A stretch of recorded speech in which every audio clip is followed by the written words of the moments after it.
Mobile কোর্টে একটি স্থাপনা উচ্ছেদ করার ঘণ্টাখানেক পরই জবরদখল করার অভিযোগ পাওয়া গিয়েছে।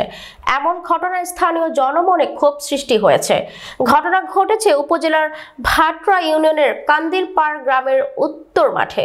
স্থানীয় আরমান চৌধুরী জানান, আমি গত 2 বছর যাবৎ গ্রামের মানুষের কল্যাণে মসজিদ, মাদ্রাসা, দাতব্য চিকিৎসালয় কেন্দ্র করার চেষ্টা করেছি।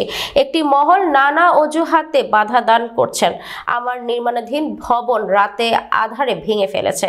ভবনটি পুনরায় করার লক্ষ্যে সিমেন্ট সহ সামগ্রী রাখতে তৈরি করার ঘরটিও বাধা হয়ে পড়েছে।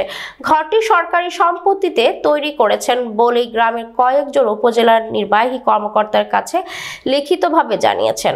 উপজেলা নির্বাহী কর্মকর্তার আদেশে মোবাইল কোর্টে গত বৃহস্পতিবার সন্ধ্যা ঘরটি ভেঙে দেওয়া হয়েছে। ভাঙার ঘণ্টা দুয়েক পরে গ্রামের একটা মহল পুনরায় একই স্থানে স্থাপনা করেন।